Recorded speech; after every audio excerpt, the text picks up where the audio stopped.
अध्यात्म विज्ञान, नई दृष्टि, नई खोज। देखिए, सुनिए और समझिए। अध्यात्म विज्ञानी पूज्य स्वामी श्री कमलेशानंद जी के निर्देशन में सनातन सत्य का अनुसंधान कर जीवन को प्रकाशित करें। भाव मन है, वो आज की हमारी सोच है, अनुभव है, और अनुभव के आधार से हम सोच के कहते हैं कि भी ऐसे संजोग नहीं, ऐसे संजोग होने चाहिए, ऐसी सोच नहीं, ऐसी सोच होनी चाहिए, ऐसी जबान नहीं, ऐसी जबान होनी चाहिए, ऐसा व्यवहार नहीं, ऐसा व्यवहार होना चाहिए, ऐसी दृष्टि नहीं, ऐसी दृष्टि होनी चाहिए। तो ये करेक्शन करते हैं, तो वो भाव मन है। तो भाव मन ही बंध और मोक्ष का कारण है। तो भाव मन में जब प्रकृति के साथ जुड़ा हुआ करेक्शन होता है तो वो बंध का कारण है। कि अभी मैं गुस्सा करता हूं मगर भाव मन में कहता हूं कि गुस्सा नहीं करना चाहिए, तो नए लाइफ में आप गुस्सा नहीं करोगे, मगर वो ही बंध का कारण हो गया। क्योंकि लाइफ तो मिलेगी आपको, भाई मेरे को ऐसा माता पिता नहीं, ऐसा माता पिता चाहिए, मगर लाइफ तो मिलेगी। भाई ऐसा भाई बहन नहीं, ऐसा भाई बहन चाहिए मेरे को। भाई मैं लेडीज नहीं, जेंट्स बनना चाहता हूं, तो जन्म तो मिलेगा।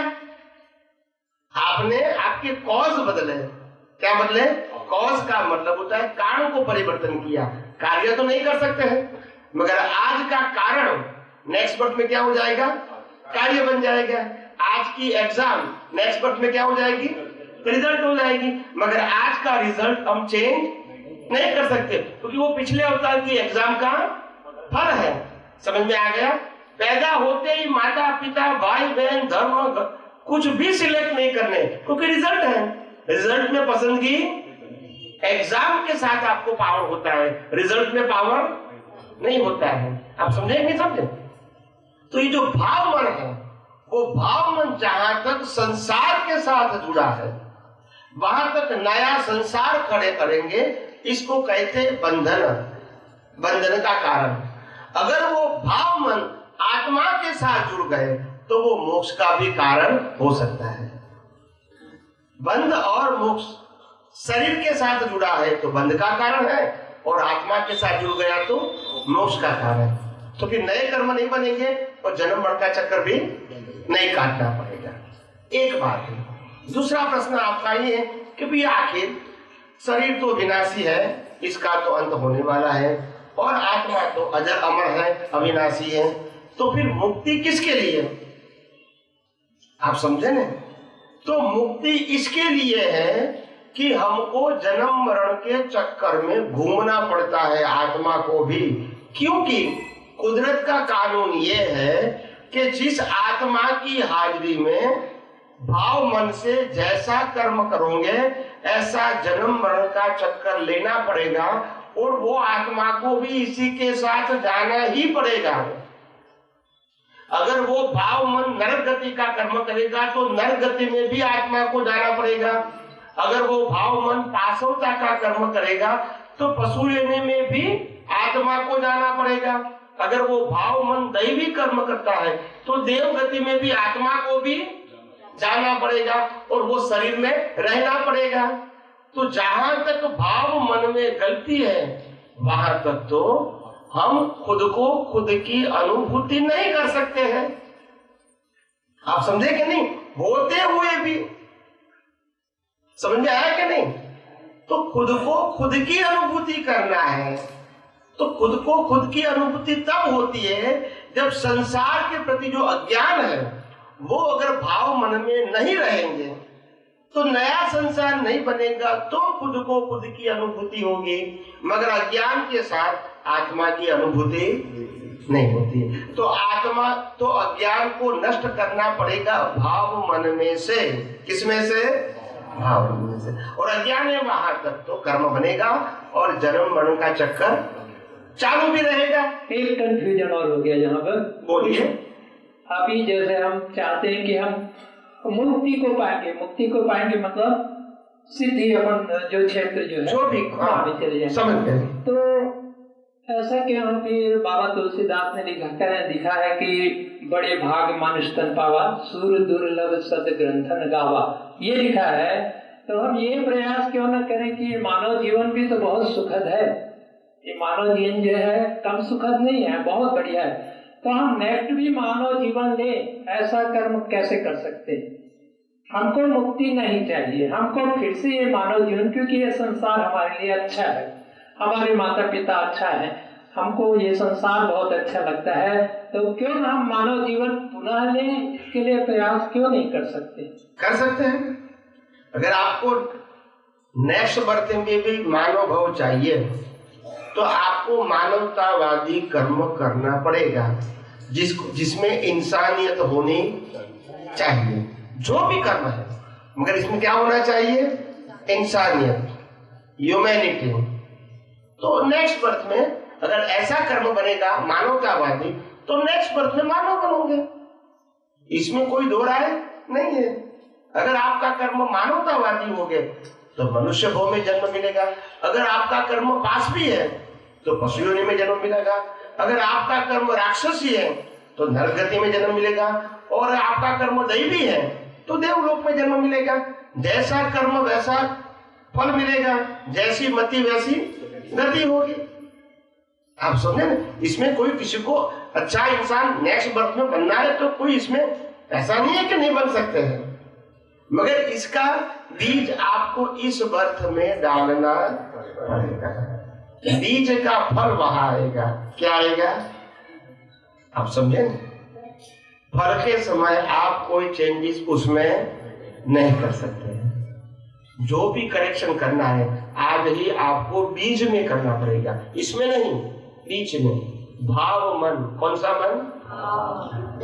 जैसा भाव वैसा, जिसका भाव बिगड़ा इसका, जिसकी मति बिगड़ी इसकी। समझ में आ गया? तो करेक्शन अंदर करना है, बाहर नहीं करना है। बाहर तो ये कर्म फल है, इसमें किसी के पास चॉइस नहीं है। श्वास लेने की भी स्वतंत्रता शरीर को नहीं है। आप समझे कि नहीं?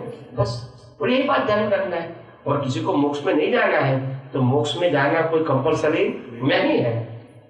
अच्छा इंसान बनना चाहते वो भी अच्छी बात है, कोई बुरी बात या गलत बात नहीं है, मगर उसके लिए उसी प्रकार के आपके भाव कर्म होने चाहिए। समझ में आए? तो अच्छा इंसान बन सकते हैं। और कोई प्रश्न है? Okay, yes. स्वामी जी, जैसे आज एक कोटेशन आया है उसमें कि स्वयं का अभ्यास करें, स्वयं में रमण करें, यही सच्ची भक्ति है। इस पर प्रकाश डालिए। स्वयं का अभ्यास करे का मतलब क्या होता है कि देखो, मन वचन काया से जन्म से मौत तक कोई भी क्रिया होती है, कोई भी क्रिया, मन वचन काया से जन्म से मौत तक कोई भी क्रिया होती है, बिना आत्मा की हाजिरी हो सकती है। मगर मन वचन काया की क्रिया में इतने उलझ गए कि खुद को ही भूल गए।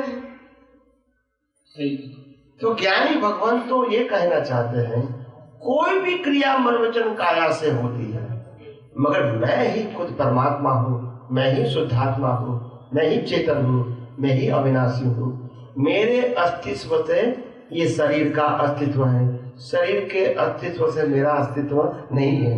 ये दृष्टि होनी चाहिए। तो स्वयं में रहकर स्वयं में ही समाना है। प्रकृति का तो बिगिनिंग और एंड है ही, इसमें हमारे पास चॉइस नहीं। मगर मैं खुद आत्मा हूँ और मैं खुद ही परमात्मा हूँ। मगर आत्मा से परमात्मा कब बनूंगा? जब मैं स्वयं में रहूंगा। तो जब मैं प्रकृति में रहूंगा तो परमात्मा की अनुभूति नहीं कर सकता। तो इसमें स्वयं में रमने के लिए क्या अभ्यास करना पड़ेगा वो समझ आता है। हर क्रिया में सिंपल बात है। जैसे मैं एग्जाम्पल देता हूं, गौर से सुनना। जैसे आत्मा की, शरीर की बात करता हूं अभी। शरीर के अंदर जो आत्मा है वो चेतन है और अविनाशी है, और इसका नाश नहीं। तो इसकी वैल्यू 1 गिनो। क्या 1 का मतलब कभी 0 नहीं होता। और जो चीज पैदा होती है, नाश होती है, आती है, चली जाती है, मिलती है, चली जाती है, उसकी वैल्यू क्या है? मतलब टेम्पररी है तो क्या है? जीरो। और आत्मा शाश्वत है तो उसकी वैल्यू क्या है? 1 है। तो अभी बॉडी की बात करेंगे तो बॉडी में जो आत्मा है उसकी वैल्यू क्या रहेगी? फिर बॉडी की वैल्यू 0, साधन की वैल्यू, संपत्ति की वैल्यू, संबंधों की वैल्यू, डिग्री की वैल्यू, सत्ता की वैल्यू, जो भी हमारा स्टेटस है, मैं बिजनेसमैन हूँ, नौकर हूँ, चाकर हूँ, डॉक्टर हूँ, लॉयर हूँ, वकील हूँ, ये सबकी वैल्यू क्या रहेगी? 0 रहेगी ना। जितनी भी रिलेटिव सत्य की बातें हैं इसकी वैल्यू क्या रहेगी? मगर आगे 1 है तो सभी 0 की वैल्यू होगी कि नहीं होगी? 1 के बाद 0 है तो 10, फिर 0 है तो 100, 1000, 10,000, lakhs, 10 लाख, करोड़, 10 करोड़, 100 करोड़ होगा, क्योंकि आगे क्या है? ठीक है। तो ज्ञानी क्या कहते हैं? सभी 0 की वैल्यू है क्योंकि, मगर आप पूरी लाइफ में पैदा होते हैं और मरते जब तक 1 की वैल्यू नहीं करते, वो आपकी अज्ञानता है। क्योंकि 1 से आपकी वैल्यू है, 0 से 1 की वैल्यू नहीं है। नहीं समझ में आया? मगर आप पैदा होते ही अभी तक मरते जब तक हर समय 0 की ही वैल्यू करते हैं और 1 को बस। तो वैल्यू किस करना है? सभी 0 की वैल्यू है क्योंकि 1 है। अगर 1 निकल गया तो सब 0 की वैल्यू क्या है? 0 ही है। मगर हम पूरी जिंदगी वैल्यू 0 ही करते हैं। यही अब हमारी अज्ञानता है और वो अज्ञानता को मिटाना है। 0 को नहीं मिटाना है, 0 तो स्वयं मिट जाएगा, मगर 0 की वैल्यू करने की अज्ञानता मिटाना है और जो 1 है उनकी वैल्यू करना है। लेकिन इसका अभ्यास थोड़ा और बताइए कि कैसे अभ्यास? नहीं, आप देखो कि आत्मा के बिना शरीर हो सकता है? नहीं हो सकता। शरीर के बिना संबंध हो सकता है? नहीं हो सकता। शरीर के बिना संपत्ति हो सकती है? नहीं हो सकता। शरीर के बिना साधन हो सकता है? नहीं हो सकता। शरीर के बिना डिग्री हो सकती है? नहीं हो सकती। शरीर के बिना सत्ता हो सकता है? नहीं हो सकती। तो ये सब कुछ शरीर के हिसाब से है और शरीर है आत्मा के हिसाब से। तो आत्मा में कुछ भी हो सकता है? नहीं हो सकता। तो वैल्यू किसी करनी चाहिए? 1 की। और करते हैं किसके? 0 की। Change your vision. प्रकृति कुछ भी करे बट आई एम, मैं हूं। मैं शरीर नहीं हूं, मैं साधन नहीं हूं, मैं संपत्ति नहीं हूं, पर सबकी वैल्यू भी नहीं है। सबकी वैल्यू तब है क्योंकि मैं हूं। यस और नो? यस। एक व्यक्ति आपको कहेंगे कि मैं, आपको कितना पैसा चाहिए? बोला 100 करोड़ चाहिए। 100 करोड़ दूंगा। कितना गोल्ड चाहिए? 100 किलो दे दूंगा। कितना सिल्वर चाहिए? 100 किलो दे दूंगा। डायमंड कितना चाहिए? 500 करोड़ का दे दूंगा। मगर एक कंडीशन है, सब कुछ देगा, आत्मा ले लूंगा। तो सब 0 हो गया। क्यों? क्योंकि उपभोग करने के लिए जो मुख्य वस्तु थी वो निकल गई। तो पूरी जिंदगी वैल्यू तो उसकी करते हैं, उसकी तो करते नहीं है। नहीं समझ में आया? समझ में आ गया। हम खुद ही अपनी वैल्यू कम करते हैं, फिर और क्या करेंगे?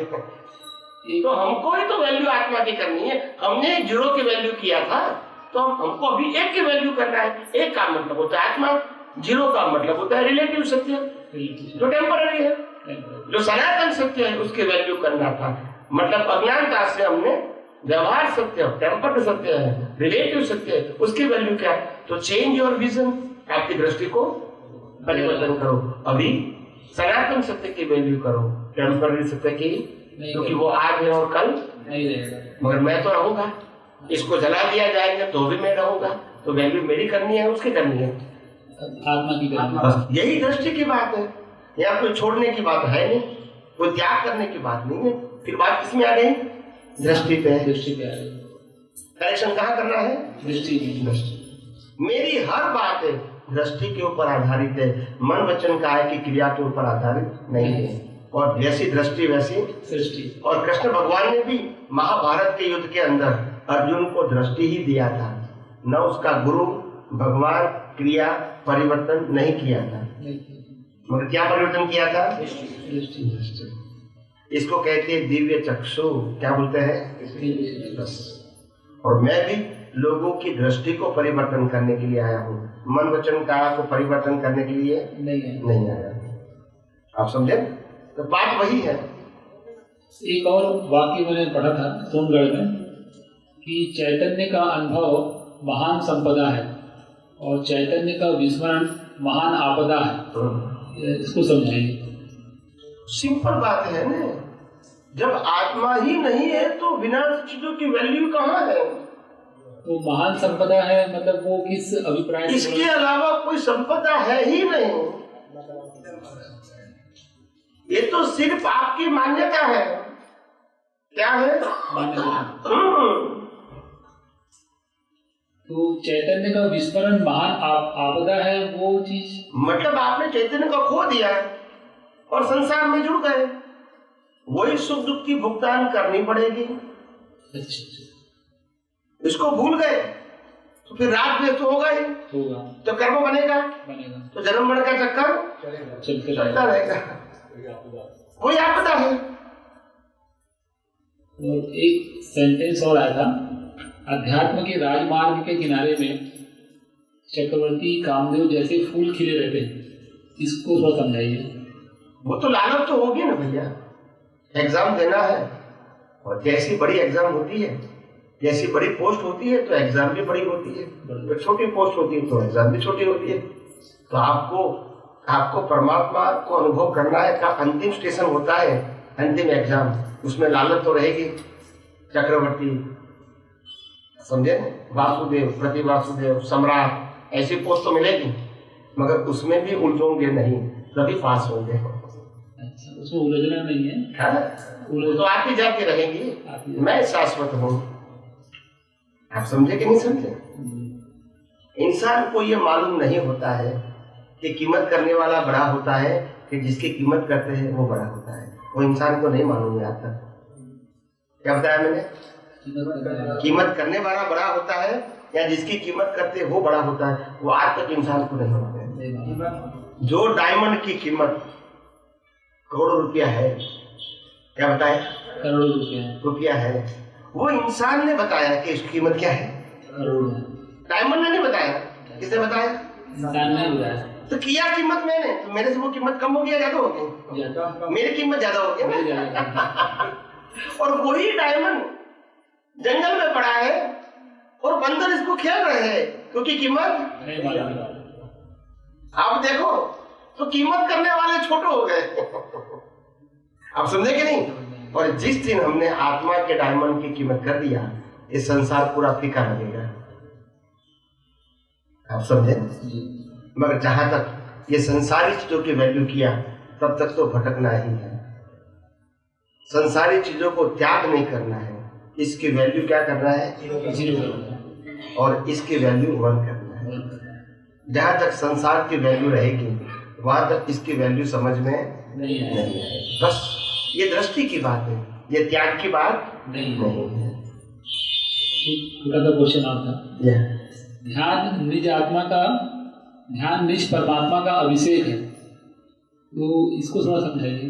ध्यान निज आत्म ध्यान निज परमात्मा का अभिषेक है, यानी हर समय शरीर होते हुए भी मैं शुद्धात्मा हूँ, मैं चेतन हूँ, मैं अविनाशी हूँ, मैं अनंत ज्ञान वाला हूँ, मैं अनंत सुख वाला हूँ, मैं अनंत शक्ति वाला हूँ, मैं अविनाशी हूँ। ऐसा अभिषेक करने से प्रकृति की जो क्वालिटी है वो मेरे ज्ञान दर्शन में हावी नहीं होगी और वो बात पक्का हो जाएगी। मैं हूँ मगर बार बार भूल जाता हूँ और छोटी छोटी चीजों में उलझ जाता हूँ और फिर राग द्वेष और कसाय हो जाते हैं और ऐसे नए कर्म भी बन जाते हैं और वो नए कर्म बनेंगे तो जन्म के चक्कर में घूमना भी पड़ेगा। तो बार बार अभिषेक करते रहो, मैं ही शुद्ध आत्मा हूँ, मैं ही शुद्ध आत्मा हूँ, मैं ही शुद्ध आत्मा हूँ। बोले प्रकृति या मनुष्य का को जो कुछ भी करना है करें, मगर मैं वो नहीं, और इसको चलाने वाला भी मैं नहीं, और उसके भुगतान करने वाला भी मैं नहीं। तो फिर मैं उसमें क्यों उलझ जाऊं? तो अभिषेक समझ में आया कि नहीं? ये दृष्टि की बात है।